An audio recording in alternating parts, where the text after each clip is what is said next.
Ya, terima kasih Mas. Bismillahirrahmanirrahim.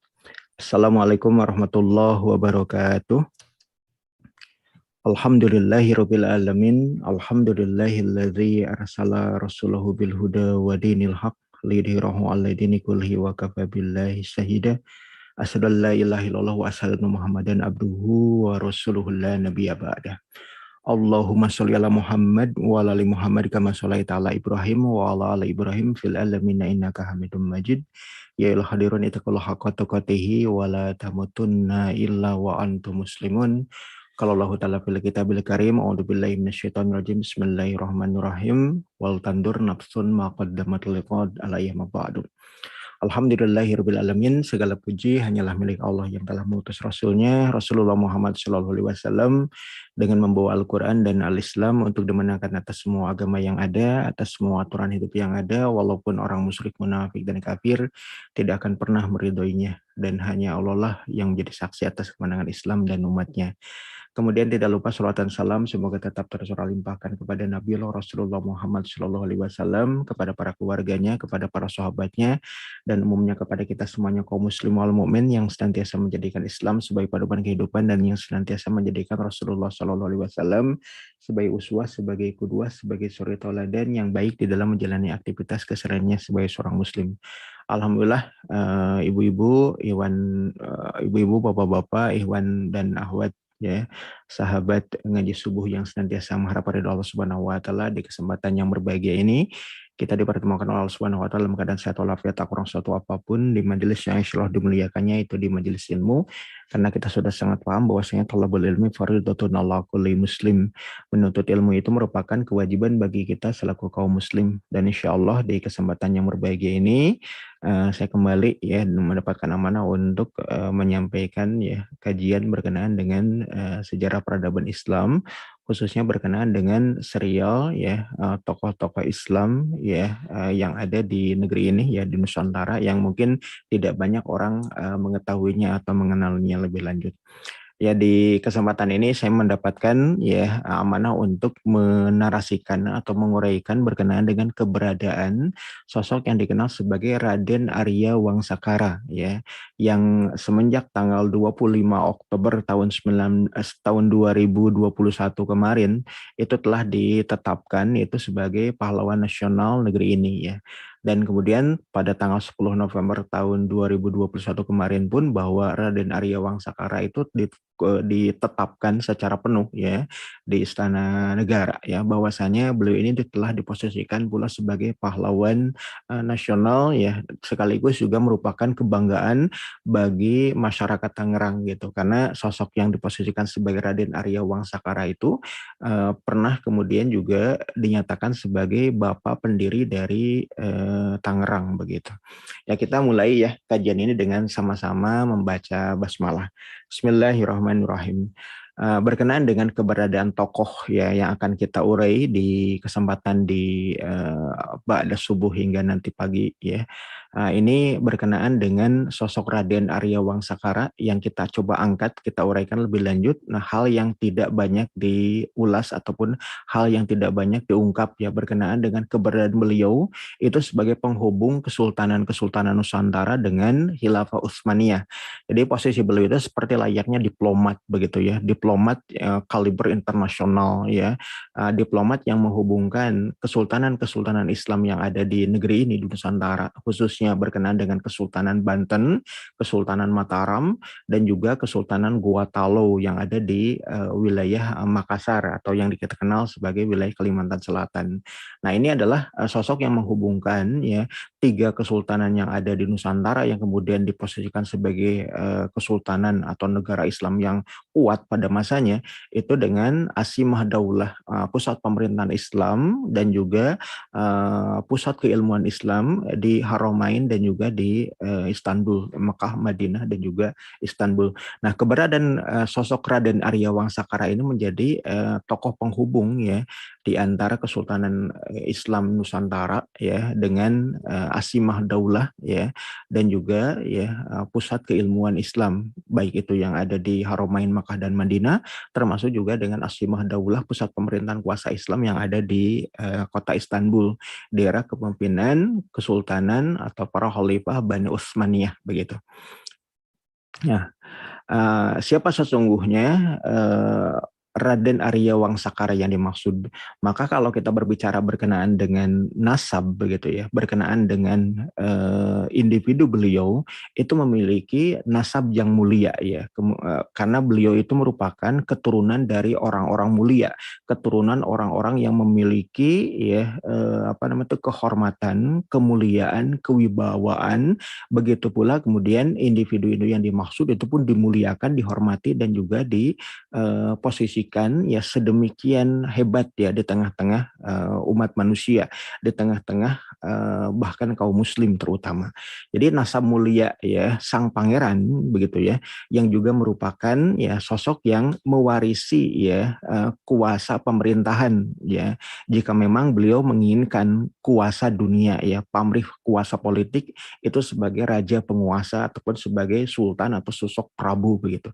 Jadi sosok yang kemudian diposisikan sebagai sang pangeran tadi ternyata memiliki nasab mulia ya. Yang pertama kalau kita lacak itu tersambung kepada baginda Nabi Muhammad SAW ya. Jadi pangeran ya atau Arya ya Wangsakara itu kemudian beliau itu lahir di wilayah Sumedang begitu, di era kekuasaan ya Sumedang Larang ya. Beliau itu adalah nama aslinya adalah Hasan Wiraraja ya. Hasan Wiraraja itu adalah pemberian nama yang diberikan oleh ya putra mahkota kerajaan Sumedang yang kita kenal sebagai Pangeran Wiraraja yang pertama begitu. Pangeran Wiraraja pertama itu ya memiliki bapak yang kemudian dikenal sebagai ya Pangeran Surya Diwangsa yang pertama, atau juga di era Mataram ya di era Sultan Agung itu lebih dikenal sebagai ya Rangga Gempol yang pertama. Nah, Rangga Gempol yang pertama itu ternyata ya memiliki ayah kandung ya penguasa yang berpusat di wilayah Keraton Pakungwati Carubanagari atau di Kesultanan Cirebon yang namanya adalah Panembahan Ratu ataupun yang kemudian dikenal sebagai ya Panembahan Girilaya. Nah, sosok Panembahan Ratu atau Panembahan Girilaya itu merupakan cicit langsung dari ya Syekh Syarif Hidayatullah Sunan Gunung Jati. Nah, sedangkan Syekh Syarif Hidayatullah Sunan Gunung Jati memiliki nasab kepada ya Syarif Abdullah Umdatuddin. Syarif Abdullah Umdatuddin itu beliau ini ya itu merupakan ya putra dari ya Syarif ya Ali Nurul Alim dan nyambung kepada ya Syed Isa bin Ahmad Al-Muhajir. Dan Syed Ahmad Isa Al-Muhajir tadi itu nasabnya nyambung kepada Imam Husain bin Ali bin Abi Thalib yang merupakan cucu Rasulullah Muhammad SAW dari Sayyidah Fatimah Zahra. Jadi nasab mulia sang pangeran ini ya Pangeran Arya Surya Pangeran Arya Wangsakara itu nasabnya nyambung kepada baginda Nabi Muhammad SAW dari jalur Imam Husain bin Ali bin Abi Thalib karamallahu wajhah. Ini yang pertama begitu. Kemudian yang kedua, nasab mulia sang pangeran Arya Wangsakara yang dimaksud ini juga nyambung kepada ya keluarga Azmatkan Kusuma Dinata ya. Karena berbicara berkenaan dengan Azmatkan Kusuma Dinata begitu ya. Maka ini adalah keluarga yang kemudian dinisbatkan kepada pangeran santri ya Kusuma Dinata yang pertama. Jadi berbicara berkenaan dengan keberadaan ya Pangeran Arya Wangsakara atau Pangeran Hasan Wiraraja ini diposisikan ya memiliki ya bapak yang kita kenal sebagai ya Pangeran Wiraraja yang pertama ya. Bapaknya adalah Prabu Gesan Ulun Angkawijaya. Yang kita tahu bahwa Prabu Gesan Ulun ya Angkawijaya tadi memiliki ayah yang dikenal sebagai Pangeran Santri ya. Sedangkan yang namanya Pangeran Santri itu kemudian digelari oleh masyarakat di Sumedang Larang itu sebagai ya Pangeran Kusumadinata yang pertama. Sedangkan ya Pangeran Santri ataupun Pangeran Soleh ataupun Pangeran Kusumadinata pertama itu memiliki nasab kepada Pangeran Muhammad yang kemudian juga masyarakat Sumedang dan juga masyarakat Cirebon mengenalnya sebagai Pangeran Pamalekaran ya. Pangeran Muhammad Pamalekaran tadi memiliki ayah yang namanya adalah sosok yang dikenal sebagai Syekh Abdurrahman ya, yang kemudian masyarakat Cirebon ataupun masyarakat Sumedang mengenalnya sebagai ya Pangeran Panjunan. Dan kita tahu bahwa Pangeran Panjunan itu adalah putra dari Syekh Nurjati ataupun yang kemudian kita kenal sebagai Syekh Datuk Kahfi atau Zatul Kahfi yang kemudian memilih nasab juga nyambung kepada keluarga Azmat Khan yang terus nyambung ke atas sampai kepada Syahid ya Husain bin Ali bin Abi Thalib karamallahu wajhah. Jadi marga Azmat Khan yang kemudian kita kenal sebagai salah satu marga ya keluarga para syahid atau para syarif yang kemudian bermigrasi di wilayah Hindustan atau di wilayah yang kita kenal sebagai kota pelabuhan Gujarat, kemudian juga Malabar hingga Bengali atau Bangladesh itu mensyiarkan dakwah Islam di sana. Dan salah satu di antara keluarga Azmat Khan itu sosok yang dikenal sebagai Tubagus Pase atau yang juga kita kenal sebagai Fadilah Azmat Khan atau yang kita kenal sebagai Faletehan atau Fatahillah, penakluk Sunda Kalapa dan juga yang mengusir Portugis pada tanggal 22 Juni tahun 1527. Itu adalah keluarga Azmat Khan. Jadi nasab mulia sang pangeran ya Arya Wangsakara itu adalah sosok yang luar biasa begitu. Kemudian yang tiga ya, bahkan kemudian nasab mulia sang pangeran ya Arya Wangsakara ataupun Hasan Wiraraja tadi itu kemudian nyambung juga kepada keluarga Pajajaran, khususnya keluarga Galuh yang ada di Kawali dan juga keluarga ya kerajaan Pakuan yang ada di wilayah Bogor, nyambungnya kepada Prabu Wangi Pucuk Umun, karena kita tahu bahwa Hasan Wiraraja ataupun Arya Wangsakara tadi memiliki nasab kepada ya bapaknya yaitu Pangeran Wiraraja yang pertama, kemudian juga kakeknya yaitu Prabu Gesan Ulun Angkawijaya dan juga buyutnya Pangeran Soleh, Pangeran Santri, Pangeran Kusumadinata yang pertama. Dan kita tahu bahwa Pangeran Kusumadinata yang pertama tadi ya itu memiliki istri yang kita kenal sebagai Nyi Mas ya Setyasih yang kemudian juga dikenal oleh masyarakat Sumedang sebagai Ratu Dewi Inten Dewata. Sedangkan Ratu Dewi Inten Dewata atau yang kita kenal sebagai Nyi Mas Setyasih tadi memiliki nasab kepada Prabu Wangi Pucuk Umun, khususnya yang ada di Keraton Pakuan yang ada di Bogor, yaitu sosok yang dikenal sebagai ya Pangeran Surawisesa ya atau Prabu Wangi ya meneruskan kuasa dari bapaknya yang kita kenal sebagai Prabu Wangi ya Jaya Dewata ya Pamanah Rasa Sri Baduga Maharaja yang kemudian mempusakai kerajaan ya Pakuan yang ada di Bogor dan juga menguasai ya kerajaan Galuh yang ada di Kawali. Dihubungkan dua kuasa Galuh dan Pakuan tadi menjadi kuasa Pakuan Pajajaran ataupun Galuh Pakuan begitu. Ini yang kemudian dikenal sebagai Prabu Wangi Sri Baduga Maharaja. Bahkan kita juga tahu bahwa Sri Baduga Maharaja tadi atau Pangeran Jaya Dewata Pamanah Rasa Prabu Siliwangi tadi itu juga memiliki putra yang kita kenal sebagai Nyi Mas Rara Santang yang dinikahi oleh Syarif Abdullah Umdatuddin Alhan dan lahirlah sosok yang dikenal sebagai Syarif Hidayatullah Sunan Gunung Jati.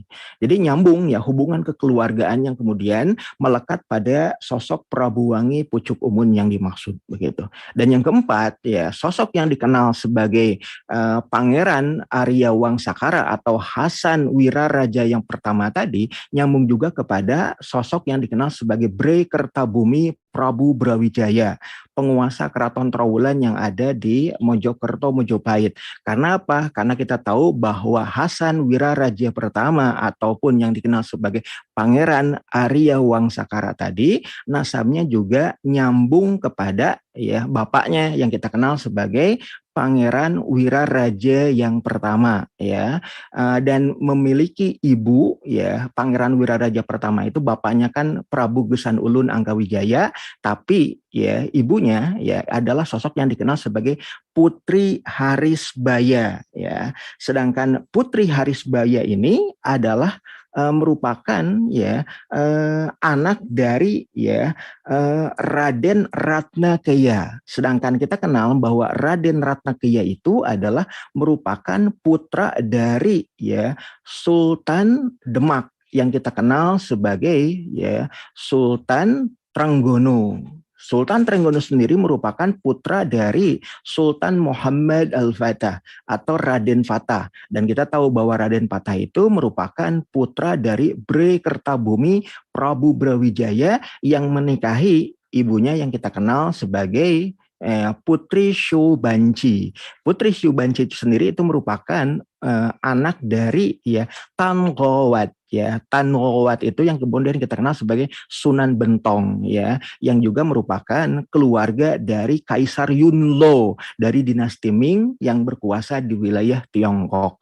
Jadi luar biasa nasab mulia dari sang Pangeran Arya Wangsakara tadi, memiliki nasab kepada baginda Nabi, memiliki nasab kepada keluarga ya Azmat Khan yang kemudian menguasai wilayah Hindustan, kemudian juga nyambung kepada Raja penguasa Tatar Sunda Prabu Siliwangi, dan juga nyambung pula kepada sosok yang dikenal sebagai penguasa Jawa di era Keraton Trowulan Mojopahit di Mojokerto, bahkan juga nyambung kepada Kaisar Yunlo penguasa dinasti Ming tadi.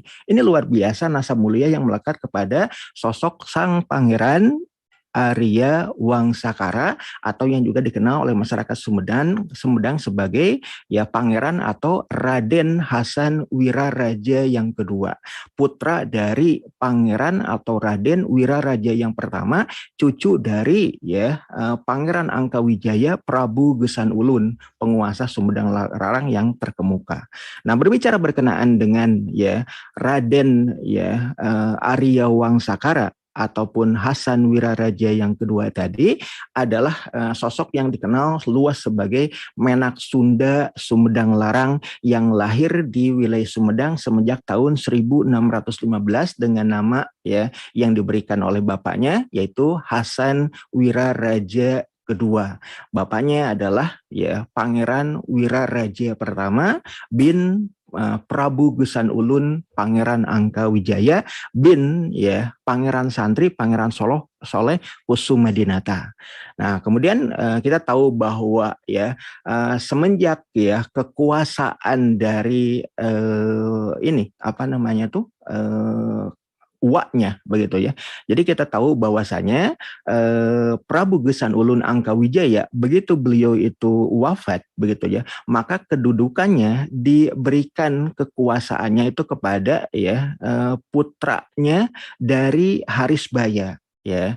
Yang kita tahu bahwa putra dari Harisbaya itu ya yang pertama itu kemudian Harisbaya itu dinikahi oleh Panembahan Ratu Panembahan Girilaya begitu. Anaknya yang kita kenal sebagai ya sosok yang disebut sebagai pangeran ya ini pangeran yang berikutnya dikenal sebagai Rangga Gempol ya sosok yang kemudian dikenal sebagai pangeran ya Surya Diwangsa ya. Pangeran Surya Diwangsa pertama itu nasabnya nyambungnya sebetulnya tidak ke Prabu Gesan Ulun Angkawijaya, tapi nasabnya nyambung kepada penguasa Keraton Pakuwati yang ada di Cirebon, yaitu Panembahan Girilaya ataupun Panembahan Ratu. Dan sosok yang kemudian dikenal sebagai ya Pangeran ya Surya Diwangsa itu merupakan ya anak tiri dari Angkawijaya gitu. Tapi kemudian sudah diposisikan seperti layaknya anaknya ya putra mahkota. Dan pada waktu di mana ya Pangeran ya Surya Diwangsa atau yang dikenal sebagai Rangga Gempol pertama begitu ya, itu menjadi penguasa Sumedang Larang pada sekira tahun 1620-an, ada wacana yang cukup mengemuka dari sosok yang dikenal sebagai Panembahan Hanyakrokusumo, penguasa yang ada di wilayah Yogyakarta, Kartosuro, yang kemudian dikenal sebagai Sultan Agung. Ada wacana untuk meluaskan wilayah sampai ke kekuasaan Kompeni Belanda yang ada di Batavia. Maka pada waktu di mana kuasa ya Rangga Gempol ataupun Surya Diwangsa yang pertama tadi, itu keberadaan ya Keraton Sri Manganti yang ada di Sumedang itu dalam keadaan ini apa namanya itu mengalami dilema ataupun mengalami apa namanya itu ya bisa dibilang kalau bahasa anak-anak remaja itu seperti dalam keadaan galau. Apakah kemudian akan memihak Mataram begitu pada waktu itu, ataukah kemudian ya berkoalisi bekerja sama dengan kuasa Banten dan juga dengan kuasa Cirebon. Sedangkan Banten pada waktu itu sudah kemudian ya menindak ya kuasa dari ya Keraton Pakuan ya Pajajaran yang ada di wilayah lereng Gunung Salak Bogor begitu ya. Dan pada waktu itu kita tahu bahwa Maulana Yusuf bin Maulana Hasanuddin bin Syarif Hidayatullah Sunan Gunung Jati sudah merampas kuasa dari Keraton Pakuan yang ada di wilayah Bogor pada waktu itu. Sedangkan Kandaga Lante ataupun Pala Hulu Barang, para panglima perang Keraton Pakuan itu kemudian mengabdi kepada kuasa dari ya Prabu Gesan Ulun Angkawijaya ya, yang merupakan ayah tiri dari Rangga Gempol ya Pangeran Surya Diwangsa. Maka pilihan logis pada waktu itu di tengah kecamuk polemik munculnya kekuatan VOC ya yang ada di wilayah Batavia semenjak tahun 1602 dan 1612 berkuasa di wilayah Sunda Kalapa Batavia. Maka pada waktu di mana tahun 1620 itu ketika kampanye militer yang hendak dilakukan oleh Panembahan Hanyokrokusumo ataupun yang kita kenal sebagai Sultan Agung pada waktu itu, membuat keadaan Sumedang itu merasa terjepit di antara beberapa pihak yang ini apa namanya itu menampakkan konstelasinya pada waktu itu. Maka pilihan politik yang kemudian dilakukan oleh Rangga Gempol ataupun Pangeran Surya Diwangsa pada waktu itu adalah kemudian menggabungkan Sumedang Larang kepada kuasa yang ada di wilayah Mataram Islam. Dan salah satu hal yang kemudian diminta oleh Sultan Agung ataupun Panembahan Hanyokrokusumo pada waktu itu adalah meminta kesediaan Rangga Gempol itu ataupun Pangeran Surya Diwangsa yang pertama tadi untuk ya mengabdi pada kuasa Mataram. Satu di antara ya perintahnya itu atau komandonya itu adalah menaklukkan wilayah Madura. Maka pada waktu itu kemudian Rangga Gempol atau Pangeran Surya Diwangsa ya bin Panembahan Ratu bin Panembahan Girilaya yang juga merupakan ya anak dari Harisbaya yang dinikahi oleh Prabu Gesan Ulun Angkawijaya pada waktu itu berhasil menguasai wilayah Madura itu dengan ya serangan dan juga diplomasi yang sifatnya kilat pada waktu itu. Dan ini merupakan ya satu di antara ya peran politik dan juga perang diplomasi yang dilakukan oleh Rangga Gempol kepada para penguasa Madura. Karena memang ya Rangga Gempol atau Pangeran Surya Diwangsa pada waktu itu memiliki hubungan dengan keluarga para penguasa Madura karena terkait dengan keberadaan ya Putri Harisbaya yang masih juga memiliki nasab dengan para penguasa Madura. Dan pada waktu itu ternyata ada beberapa keadipatian yang menolak untuk menyerah dan hingga perang diplomasi dan perang politiknya itu kemudian agak berlambat-lambat begitu. Ini yang membuat Panembahan Hanyokrokusumo itu tidak suka. Maka ternyata ya peristiwa yang terjadi berikutnya pada tahun 1625 ada kejadian memilukan ya di wilayah Mataram. Panembahan Hanyokrokusumo Sultan Agung memberlakukan hukuman mati kepada Pangeran Surya Diwangsa yang pertama atau Rangga Gempol ya, yang merupakan penguasa Sumedang Larang dan juga merupakan adipati ya Mataram pada waktu itu.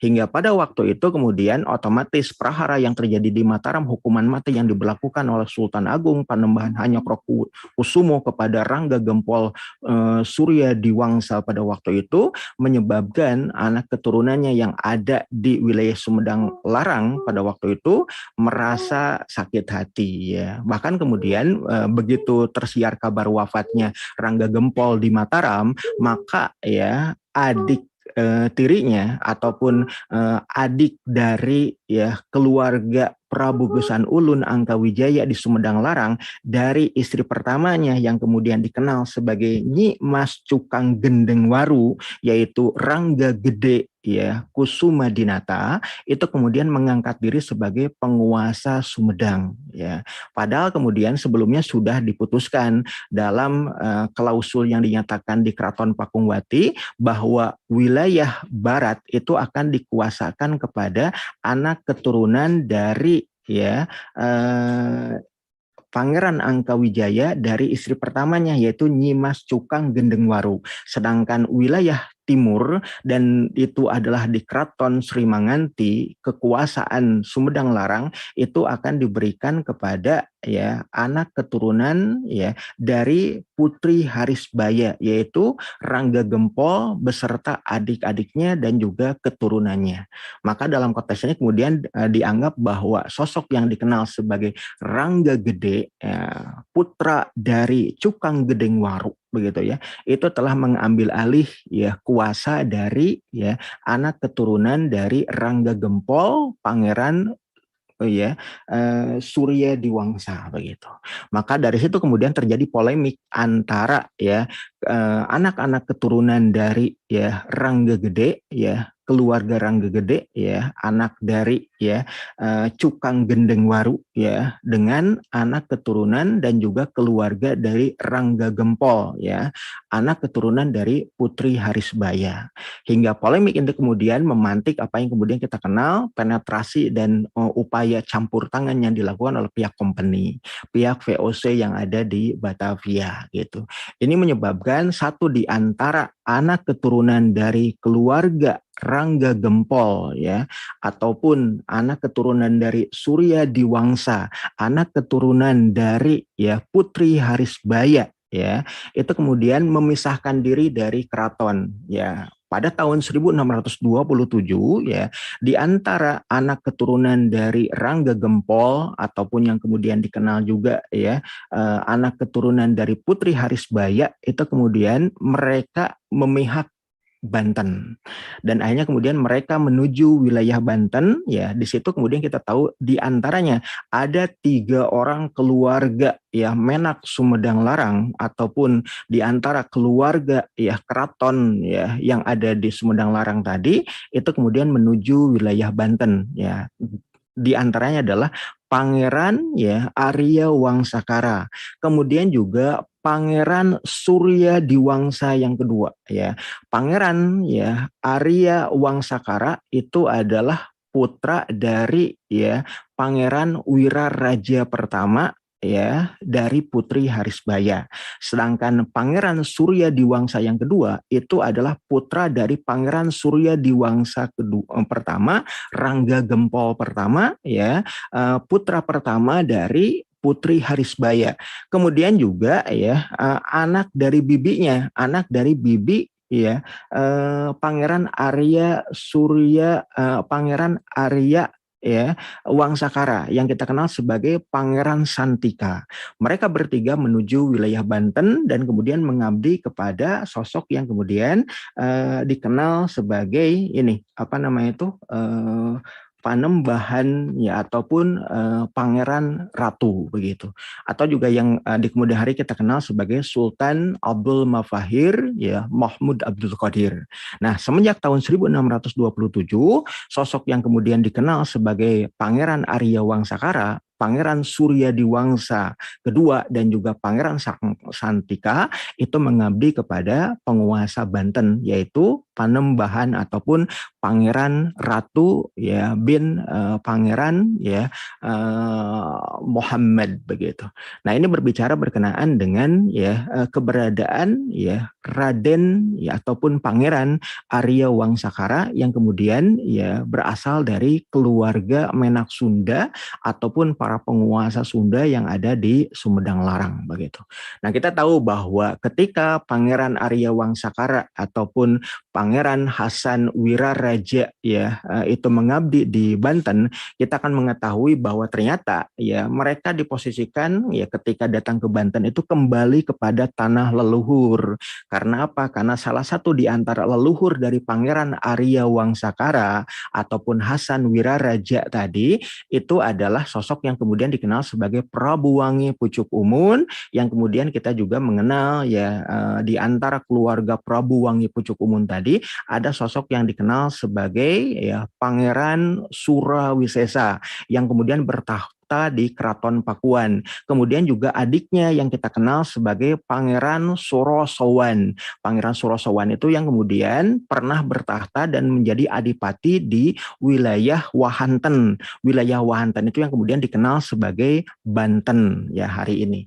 Khususnya yang ada di Banten Pasisir begitu. Dan makanya kemudian kita tahu bahwa Pangeran Sorosowan itu kemudian membangun apa yang kita kenal sebagai keratuan atau keraton Sorosowan yang ada di wilayah Banten lama hari ini.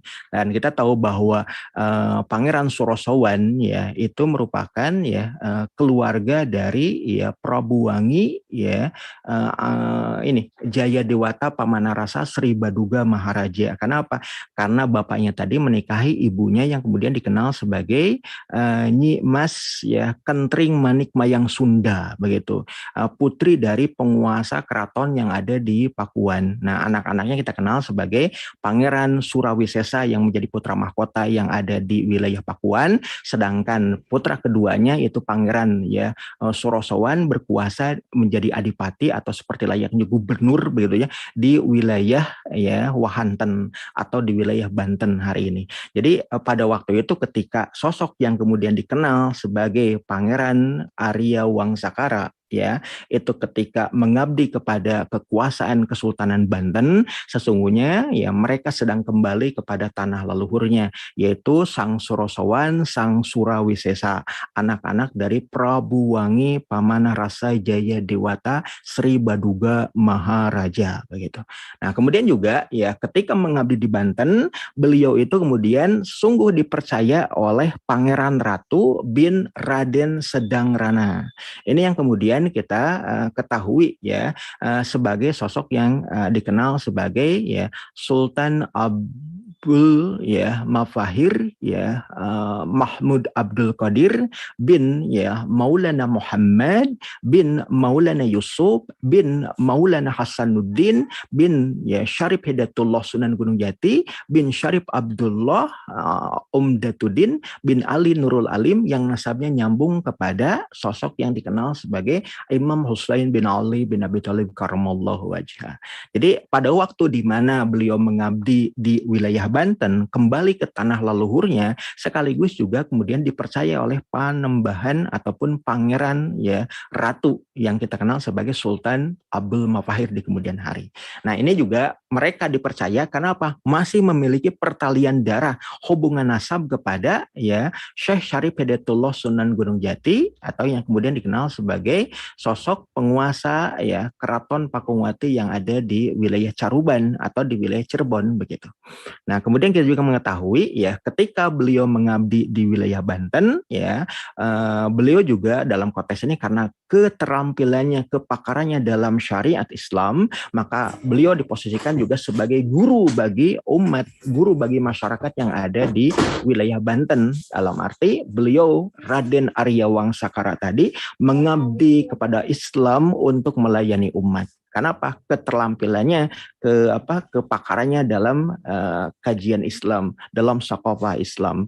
Dan bahkan kemudian pada tahun 1633 dalam usia sekira 18 tahun saja, Pangeran Arya ya Wangsakara ya, ataupun yang dikenal sebagai Raden Hasan Wiraraja tadi, itu kemudian diposisikan sebagai Arya di wilayah Lengkong. Wilayah Lengkong itu ada yang kita kenal sebagai wilayah Tangerang hari ini.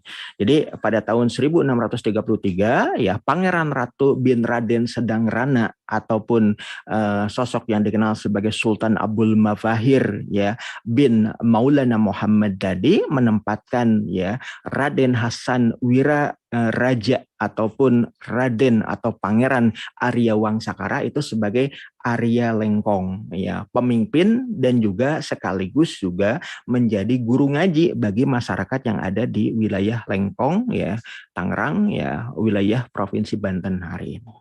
Jadi dalam usia 18 tahun sosok ya Raden Arya Wangsakara itu sudah menjadi pemimpin masyarakat, pemimpin umat, melayani umat untuk mengabdi pada ya Islam begitu. Berikutnya kita lihat ya berkenaan dengan misi politik dan juga diplomasi ke Mekah dan juga ya kepada khalifah kaum muslim ya. Pada tahun sekira 636 Miladiah, ketika usia ya Raden Arya Wangsakara ya Raden Hasan Wiraraja tadi ya berusia sekira 21 tahun begitu ya. Beliau itu kemudian ya diminta oleh ya Pangeran Ratu ya untuk apa? Untuk menunaikan ibadah haji ke Baitullah. Karena apa? Karena sebagai Arya Lengkong ya, sebagai pemimpin di masyarakat Lengkong dan juga melayani umat dalam kajian keimanan keislaman begitu sebagai guru ngaji begitu ya. Maka harus kemudian menempa kembali ya keilmuannya di pusat keilmuan dunia Islam di wilayah Haramain Makkah dan Madinah, sekaligus juga menunaikan ibadah haji ke Baitullah ya.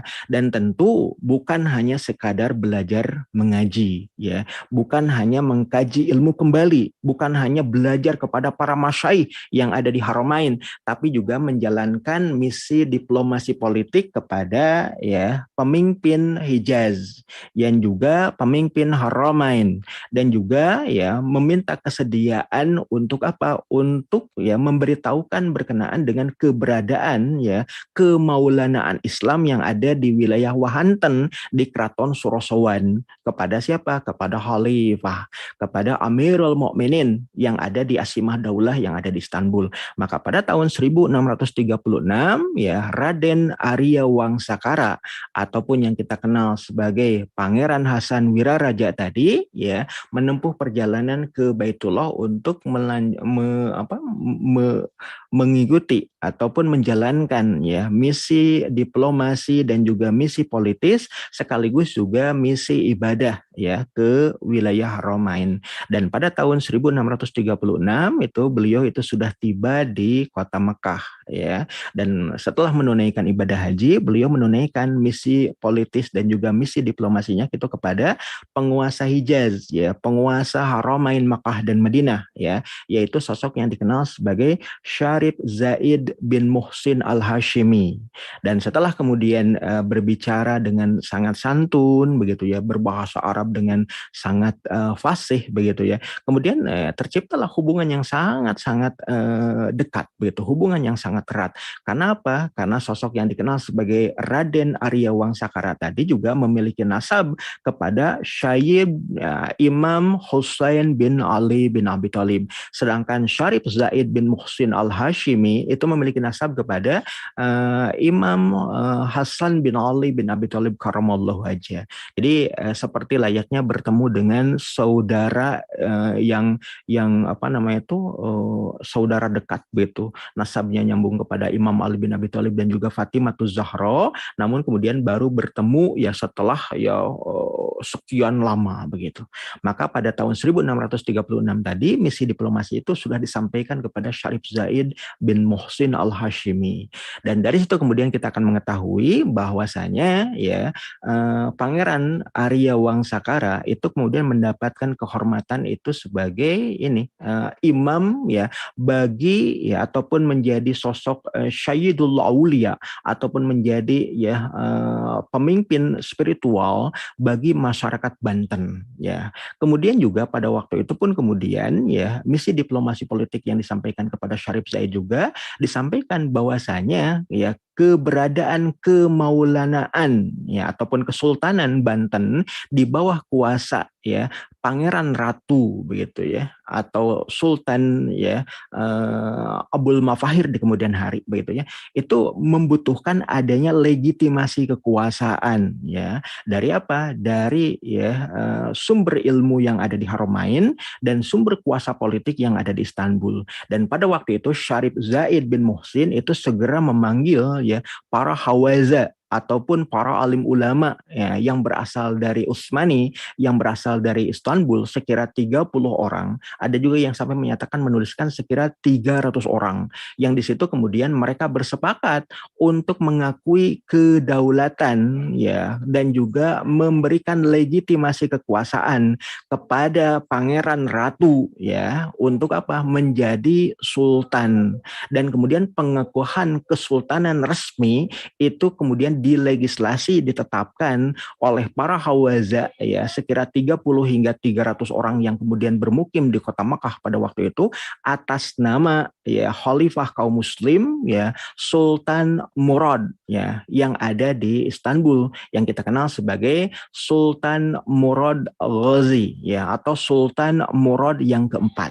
Ya, dan penganugerahan gelarnya itu pun kemudian ya ditetapkan hasil rembukan antara Syarif Zaid bin Muhsin Al-Hashimi bersama dengan para hawaza Utsmani yang bermukim di kota Mekah pada waktu itu menganugerahi gelar kepada sultan ya kepada ya maulana ataupun kepada ya Pangeran Ratu itu sebagai Sultan Abdul Mafahir Mahmud Abdul Qadir ya Al-Jawi atau Al-Bantani begitu.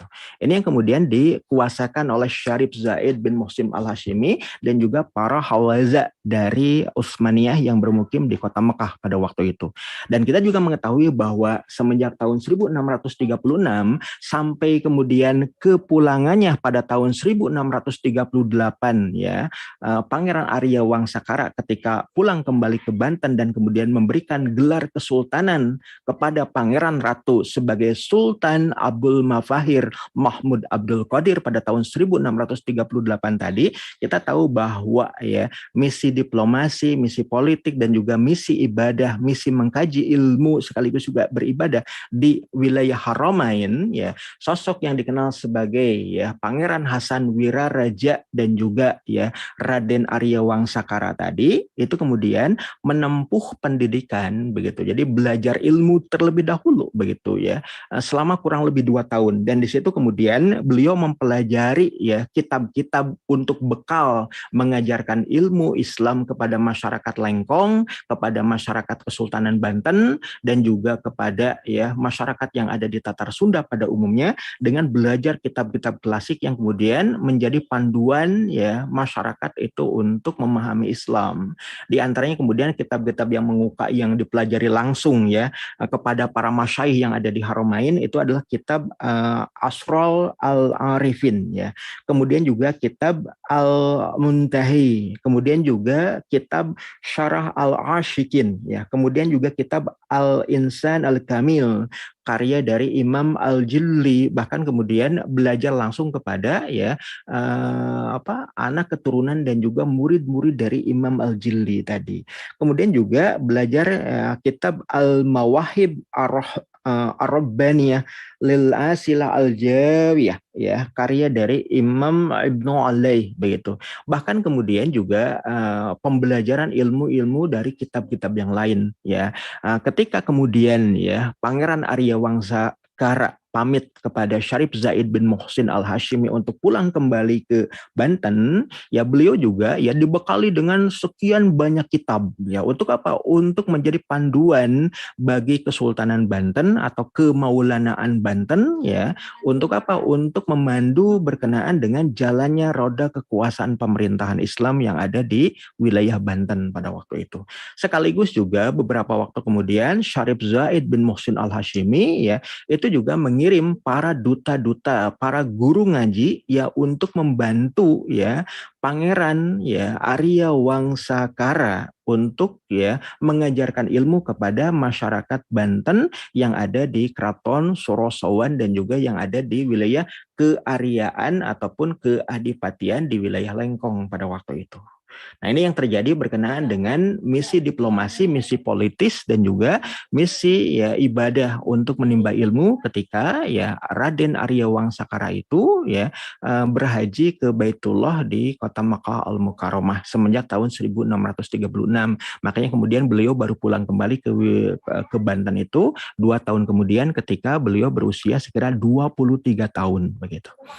Berikutnya pada tahun 1639 ya beliau juga sosok yang kemudian dikenal sebagai Pangeran Arya Wangsakara itu kemudian mempusakai juga ya penguasa Makassar yang dikenal sebagai ya Raja I Manuntungi Daing Matola ya yang kemudian dianugerahi gelar kesultanan sebagai Sultan Malikus Sa'id ya itu melalui ya misi diplomasi dan politis dari ya Pangeran Arya Wangsakara.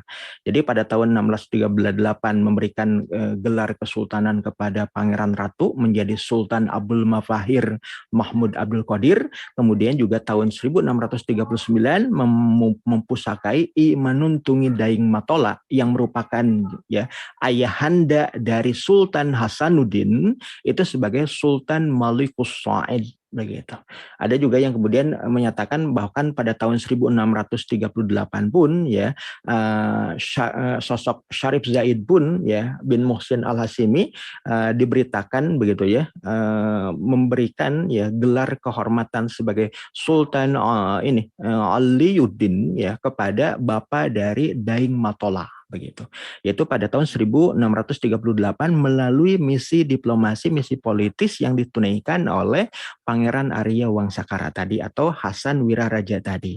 Dan pada tahun ya 1640 ya sosok yang kemudian penguasa ya Jogja ataupun yang kemudian dikenal sebagai penguasa Mataram Islam yaitu Panembahan Hanyokrokusumo itu pun mendapatkan gelar kehormatan sebagai Sultan Abdullah Muhammad Maulana Al-Matarami Al-Jawi ya melalui misi diplomasi yang ditunaikan juga oleh ya Raden Arya Wangsakara ya kepada Syarif Zaid bin Muhsin. Hanya saja pada tahun 1640 ya Panembahan Hanyokrokusumo dipusakai sebagai Sultan Abdullah Muhammad Maulana Al-Matarami Al-Jawi ya itu oleh Sultan atau Khalifah kaum Muslim yaitu Sultan Muhammad keempat atau Mehmed IV Al-Ghazi. Kenapa? Karena Sultan sebelumnya yang mempusakai ya Sultan Banten sosok Sultan Murad keempat itu sudah keburu wafat begitunya. Jadi dalam konteks ini kemudian kita akan mengetahui bahwa misi politis yang ditunaikan oleh Raden Arya Wangsakara ataupun Hasan Wiraraja tadi adalah menghubungkan kesultanan-kesultanan Islam yang ada di Nusantara dengan penguasa otoritas dunia Islam dunia yang kita kenal sebagai Khalifah ya Utsmani yang berkedudukan di Istanbul, Turki. Berikutnya kemudian kita lihat juga diplomasi antara Raden Arya Wangsakara ke wilayah Makkah dan juga kepada Khalifah.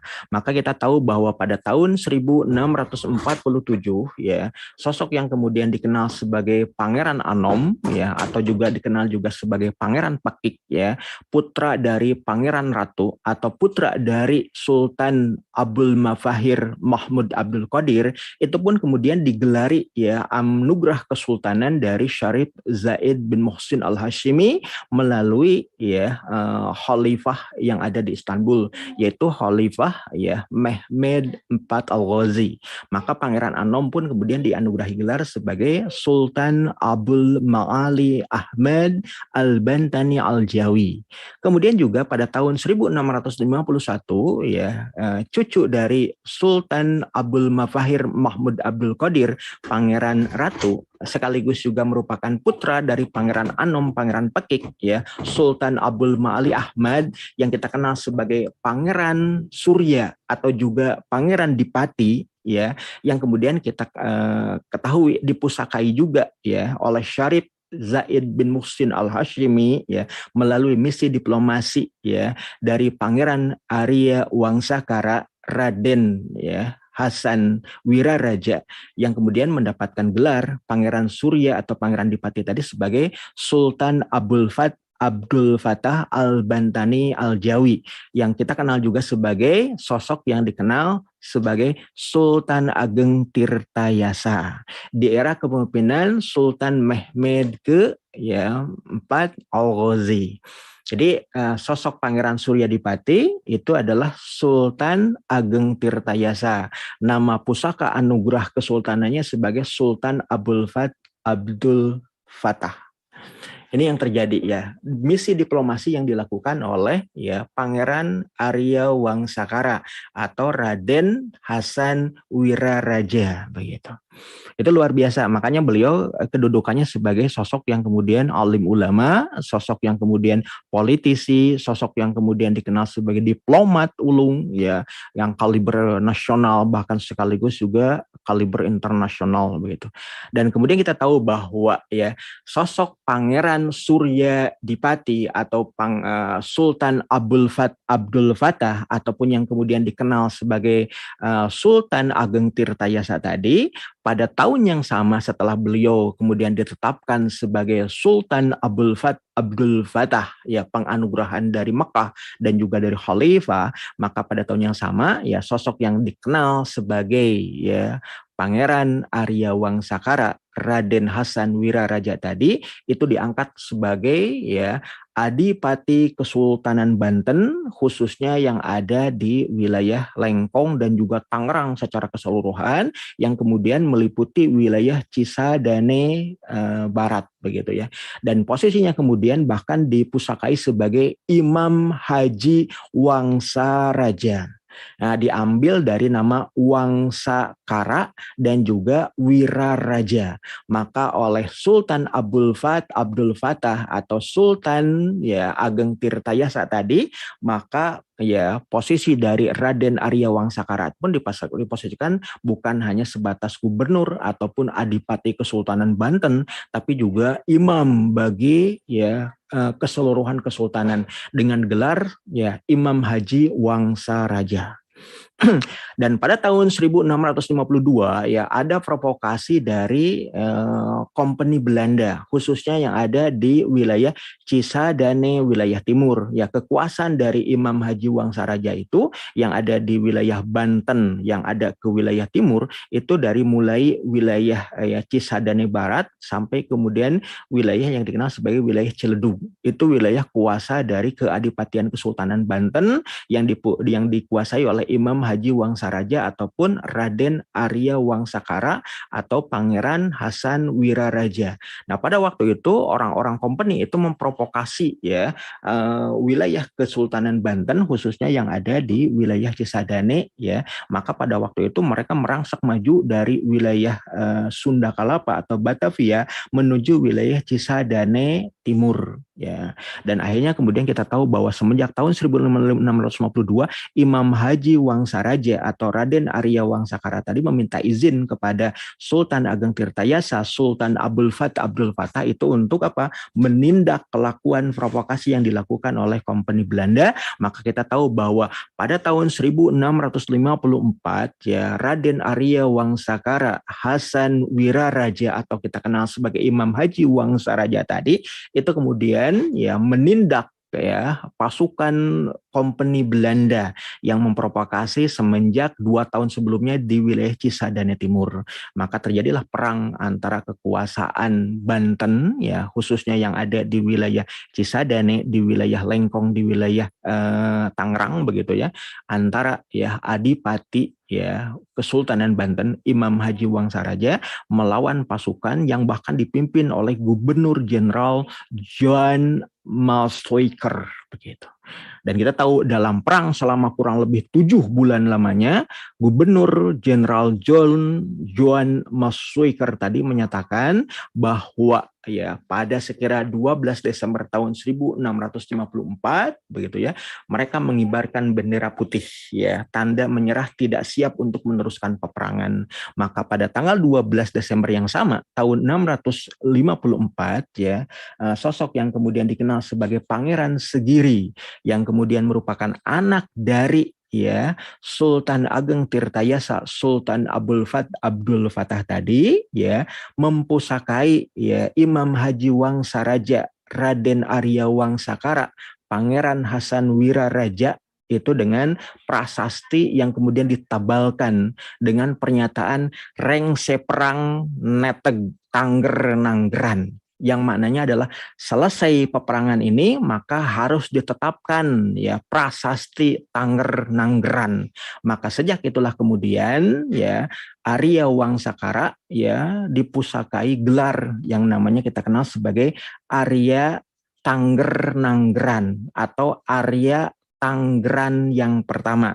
Lidah orang-orang Banten, lidah orang-orang Lengkong, lidah orang-orang ya yang ada di wilayah ya Sunda ya yang ada di wilayah Tangerang hari ini itu menyebut Arya Tanggeran yang pertama atau Arya Tangger Nanggeran itu menjadi Arya Tangerang. Maka sejak itulah kemudian wilayah kekuasaan dari Arya Wangsakara ataupun Imam Haji Wangsaraja ataupun diposisikan sebagai Arya Tangger Nanggeran atau Arya Tangeran yang pertama itu adalah wilayah kekuasaan ya Tangerang begitu. Jadi istilah Tangerang itu berasal dari Tanger Nanggeran atau prasasti yang ditabakan sebagai pusaka kemenangan yang diberikan oleh Pangeran ya Segiri begitu ya itu kepada ya Arya Wangsakara atau yang kemudian juga dikenal sebagai Arya Lengkong ataupun kemudian ya Adipati Kesultanan Banten yang kemudian dipusakai sebagai Arya Tanggeran pertama ataupun penguasa Tangerang di generasi yang pertama. Berikutnya kita juga akan mengetahui ya konflik berikutnya antara Banten melawan ya kompeni Belanda. Pada tahun 1655 ya Gubernur Jenderal VOC coba untuk melobi ya Sultan ya Abdul Fattah atau Sultan Ageng Tirtayasa untuk memperbaharui perjanjian tahun 1645 10 tahun sebelumnya. Tapi Sultan Ageng Tirtayasa dengan melihat kelakuan sebelumnya yang dilakukan oleh kompeni Belanda tidak suka dengan lobby-lobby politik. Hanya apa? Beliau menolak tegas. Apalagi kemudian Arya Tanggeran I atau yang kita kenal sebagai ya Arya Wangsakara tadi pun ikut mendukung keputusan Sultan Banten untuk menolak tegas ya lobby politik yang dilakukan oleh pihak kompeni. Maka kemudian ya terjadilah ya perselisihan ya di antara Banten dengan kompeni Belanda VOC di Batavia. Dan untuk menunjukkan ya bukti bukti bahwa pilihan politik yang dilakukan oleh Sultan Ageng Tirtayasa itulah politik konfrontatif, politik untuk melawan kuasa kolonial Belanda pada waktu itu, maka kemudian pada tahun 1657 beliau mengangkat Imam Haji Wangsaraja sebagai Amirul Jihad. Kenapa? Pada tahun-tahun sebelumnya beliau itu pernah berhasil mengusir kompeni Belanda di wilayah Sungai Cisadane ya dalam perang selama 7 bulan lamanya. Itu yang terjadi. Maka kemudian Imam Haji Wangsaraja ataupun Arya Wangsakara itu kemudian diangkat oleh Sultan Ageng Tirtayasa itu sebagai komandan perang tertinggi Kesultanan Banten, sebagai panglima perang, sebagai Amirul Jihad. Dan kita tahu semenjak 11 Mei tahun 1658 terjadilah perang antara kuasa Banten melawan kompeni Belanda VOC. Dan itu perang yang luar biasa dahsyat begitu ya. Dan Pangeran Arya Wangsakara, Imam Haji Wangsaraja yang menjadi pemimpin perang, panglima pasukan, Amirul Jihad menerapkan strategi manuk dadali begitu. Jadi manuk dadali itu seperti layaknya burung elang begitu yang menyambar mangsanya ya dari ketinggian ya dengan serangan-serangan kilat dan kemudian mencerai-beraikan ya pasukan kompeni Belanda seperti mencerai-beraikan ya anak-anak ayam ya dari induknya dengan serangan ya burung elang begitu seperti itu. Nah, itu yang dilakukan dalam strategi manuk dadali yang dilakukan oleh Imam Haji Wangsaraja atau Raden Arya Wangsakara terhadap pasukan kompeni Belanda hingga pada tanggal 10 Juli tahun 1659 ya setelah kurang lebih 14 bulan berperang, maka kemudian kompeni Belanda itu terdesak dan mereka memohon ya untuk gencatan senjata. Maka kita akan mengetahui bahwa semenjak tanggal 10 Juli tahun 1659 tadi, ya sebetulnya ya Raden Arya Wangsakara tidak suka dengan gencatan senjata, tapi ingin meneruskan misi penaklukan ke wilayah Batavia, termasuk juga Sultan Ageng Tirtayasa pada waktu itu setuju dengan apa yang kemudian dicanangkan oleh Amirul Jihadnya oleh Raden Arya Wangsakara atau Imam Haji Wangsaraja pada waktu itu. Namun ya pihak kompeni Belanda melalui gubernur jenderalnya melobi para penguasa yang ada di Sumatera yang juga merupakan keluarga dari Kesultanan Banten, diantaranya adalah Sultan Jambi untuk meminta perlindungan begitu. Jangan sampai Banten itu merangsek jauh hingga ke wilayah Batavia. Maka dengan lobby-lobby politik yang ada, maka kemudian Sultan Ageng dan juga Imam Haji Wangsaraja memenuhi permintaan dari Kesultanan Jambi pada waktu itu yang juga ikut melobi keinginan pihak kompeni untuk kemudian gencatan senjata ataupun perjanjian damai. Maka semenjak 10 Juli tahun 1659 tadi mengikat perjanjian damai untuk tidak saling berkonflik kembali begitu. Itu yang terjadi dan sebagian wilayah kekuasaan kompeni itu kemudian diserahkan kepada Kesultanan Banten, khususnya kepada wilayah keadipatian di wilayah Tanggeran atau wilayah yang dikuasai oleh Imam Haji Wangsaraja Raden Arya Wangsakara, khususnya seluruh wilayah yang meliputi wilayah Cisadane baik itu yang ada di barat dan di timur itu kemudian dikuasai oleh keadipatian Kesultanan Banten. Dan kemudian berikutnya kita akan mengetahui Pangeran Arya Wangsakara atau Imam Haji Wangsaraja itu pada tanggal 12 Januari tahun 1666 itu kemudian berhenti menjadi Arya Tangerang maka kemudian beliau mempersilahkan kepada putra tertuanya yaitu Raden Arya Yuda Nagara itu sebagai penguasa keadipatian Kesultanan Banten di wilayah Tangerang. Sedangkan beliau sendiri itu kemudian hanya diposisikan sebagai penasehat ataupun mengabdi kembali kepada umat untuk mengajar Islam kepada masyarakat yang ada di Lengkong, yang ada di Cisadane, yang ada di wilayah Tangerang dan juga Kesultanan Banten secara keseluruhan. Beliau itu kemudian mendapatkan amanah sebagai Qadi Mahkamah Syariah yang ada di Kesultanan Banten. Itu saja mungkin yang bisa saya sampaikan, kurang lebihnya mohon maaf jika ada hal-hal yang ditanyakan atau didiskusikan, atau bisa jadi jika memang ada terusannya atau sambungan berkenaan dengan kepahlawanan dari Raden Arya Wangsakara yang di periode berikutnya kemudian beliau juga kemudian mendamaikan ya kuasa yang ada di Sumedang Larang. Maka Sumedang Larang pada waktu itu kemudian bekerja sama dengan Kesultanan Banten. Bahkan kemudian dalam konteks itu kita akan mengetahui bahwa Sumedang Larang itu tidak bisa tidak itu kemudian telah dipersatukan dengan Mataram Islam, dengan Kesultanan Banten, bahkan kemudian terintegrasi dengan ya Kekhalifan Islam Utsmaniyah dengan misi diplomasi yang ditunaikan oleh Raden Arya Wangsakara atau ya Imam Haji Wangsaraja atau yang kemudian dikenal pula sebagai Pangeran Hasan Wiraraja. Allahu a'lam bishawab. Billahi taufiq wal hidayah. Assalamualaikum warahmatullahi wabarakatuh.